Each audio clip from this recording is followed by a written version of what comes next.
Usually I don't do videos that are an overview or a review of products or something that I've bought, but I feel like these earbuds that I purchased are very unique that I feel like it might be worth talking about them. And these right here are Sony's Inzone earbuds. And Inzone is like their like gaming centric brand of things like monitors, earbuds, headphones. Honestly, I wouldn't really even be surprised if Sony made their own gaming console or something, but these right here are earbuds. I got the white version. They do have them in black, but I chose to get the white because these right here are built to be used with not only PC gaming, but the PlayStation 5 as well. So it felt fitting for me to get that color. I mainly got these on a whim because, I do a lot of my gaming on PCs and stuff, but the unfortunate thing is that compared to consoles, you don't really have a easy wireless audio option for PCs. With the PS5, with the Xbox Series X, you have controllers that come with the console that have headphone jacks and stuff. And, you plug one in, it doesn't even matter what kind it is, and boom, it works immediately without any sort of finagling.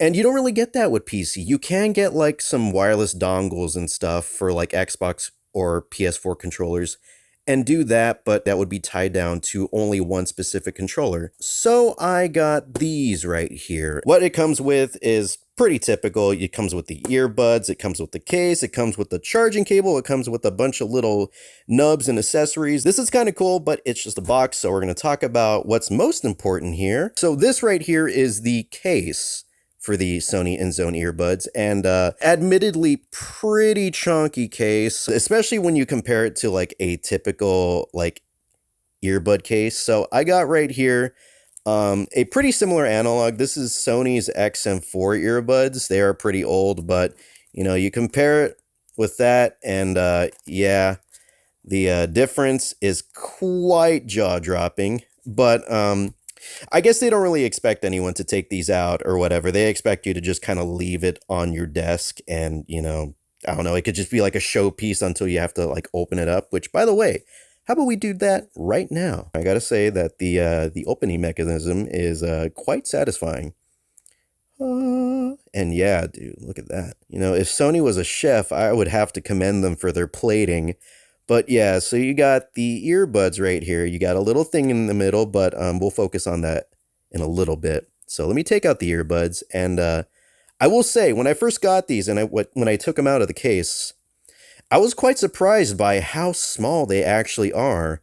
Because when I was looking at the pictures and stuff, they looked way bigger, especially on the model that they had wearing them. But yeah, so here are the earbuds right here. They look like kind of like Apple AirPods, but maybe more stupid. So you kind of have like a weird angle right here. It's very gaming-esque. You got like there's like a screen or something in there. But these do use touch control. So you could touch to pause, play, etc.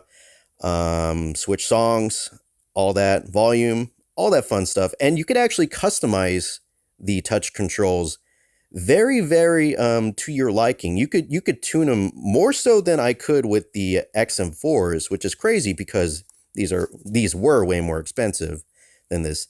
These were actually $200. I totally forgot to say the price. But yeah, they do have touch controls. They do have the little chargy things right there. So when you want to charge it, place them in there and does that.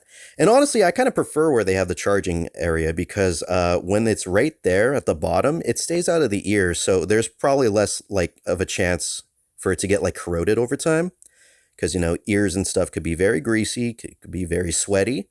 And considering that gamers are most likely going to be using these, have to say that's a very, very smart decision on their part.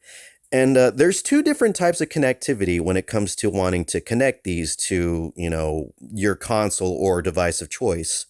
And so we're going to be talking about the first one right here, which is probably the one that they expect you to use the most. And that's with this dongle right here. And this dongle could switch between two different options. You got PS5 and mobile, which is exactly as it says on the tin. And here you have PC. You can plug it with the USB-C, but you could also use a USB-A, and that's personally what I use because I do have a USB-C port on my computer, and I only have one, and it's always being used by an accessory, so I have to use this. And there really is no difference if you use a dongle or not. It's just kind of whatever you prefer. And besides the dongle right here, we actually have a second option, and that option is through Bluetooth. And the way that you can switch between Bluetooth and dongle is you press and hold, and then it'll say like Bluetooth mode or USB dongle mode.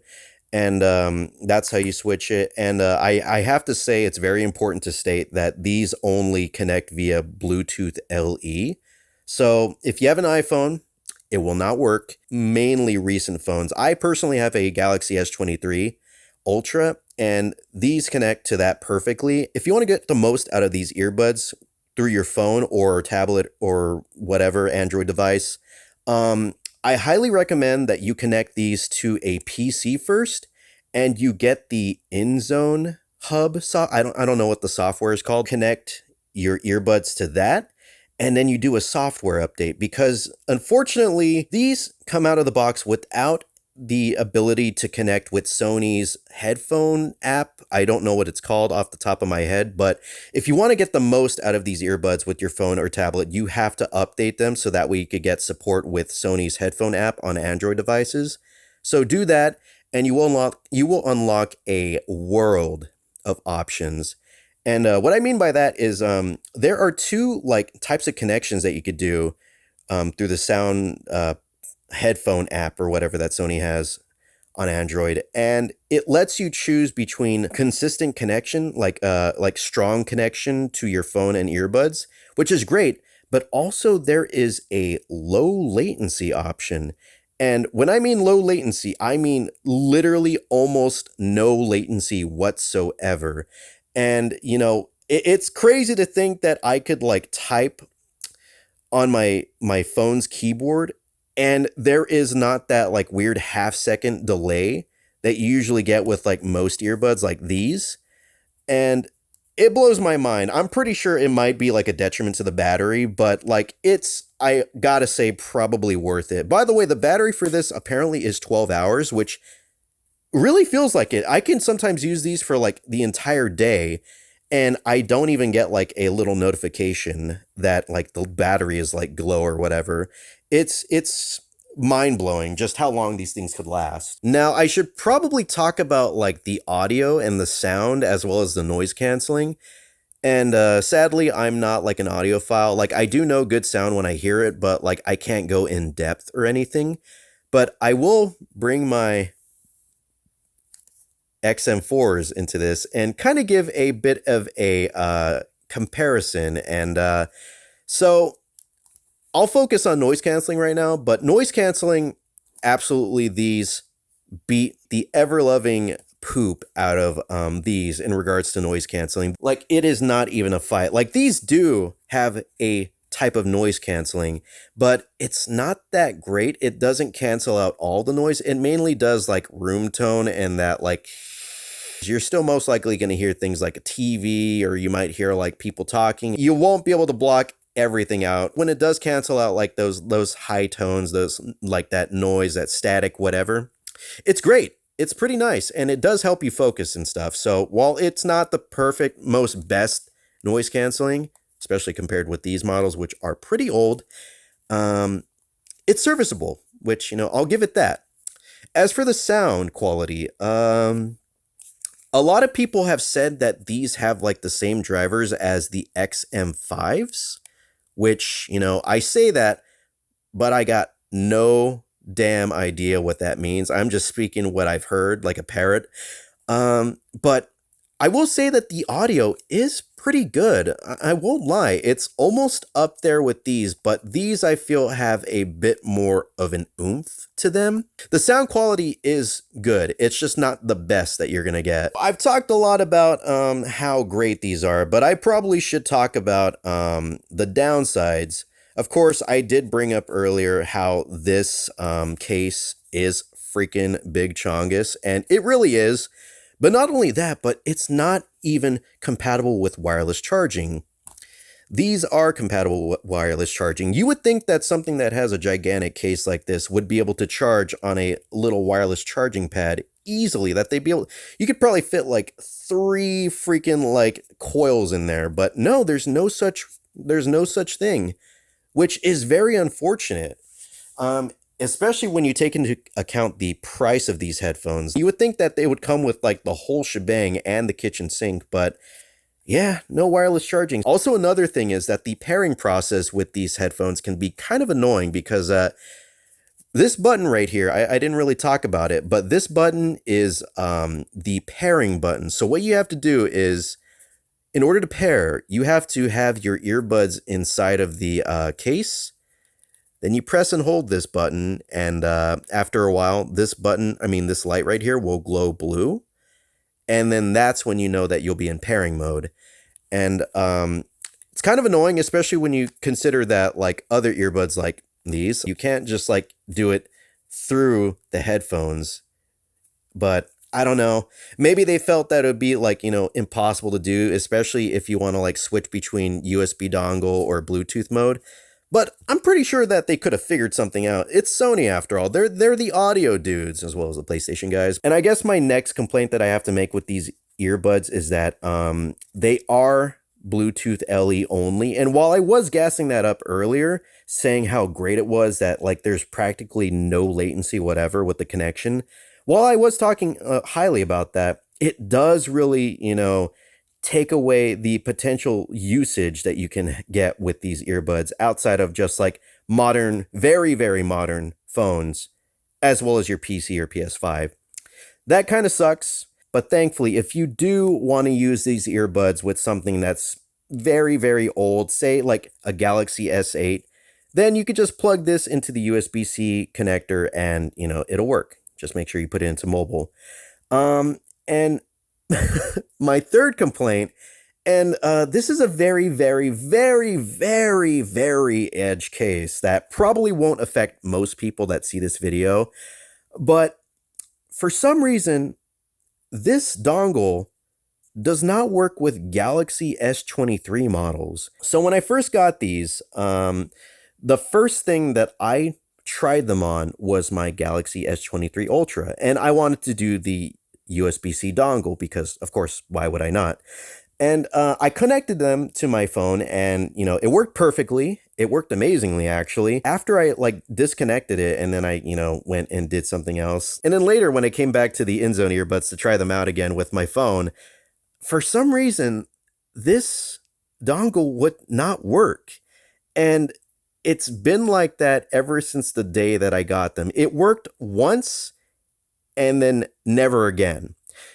That's a lie though, because I don't even know how to describe it. It's just like I remember like restarting and then like turning off my phone many, many times, and then just I decided to turn off my phone and then just like leave it off for like 5 minutes or something, and then I powered it back on and then I plugged it into my S23 Ultra and it worked, and then I unplugged it and then it just stopped working again.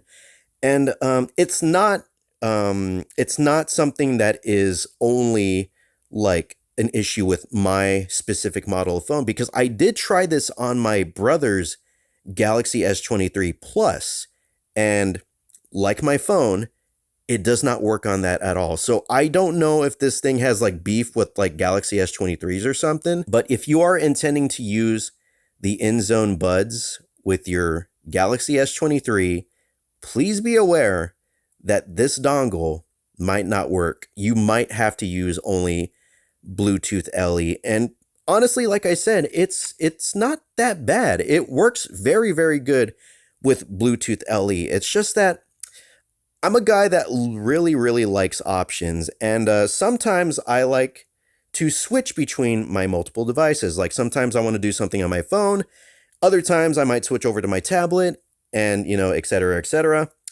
And the dongle right here would be able to afford me to do that because like my tablet, it doesn't work with this with Bluetooth LE. I have to use a dongle. But if I want to switch over to my phone, then I have to turn on Bluetooth mode. And then if I want to go back to my tablet, then I have to turn off Bluetooth mode, put into USB dongle mode, and then plug the USB dongle into my tablet. And it's very inconvenient, and it's so weird that it doesn't, because it works with every possible like thing that I could plug it into. This dongle works with my Switch, it works with my PS5, like I said, my PC. It works with nearly every USB-C device that I have, but it just doesn't work with my S23 Ultra and my brother's S23 Plus. So I don't know if it's like a firmware issue. I don't know if it's like a software issue. I don't know if it's a hardware issue. I honestly don't know, and I can't tell you. Really had to throw that out there so that way, people aren't disappointed like me. So, are these worth $200? I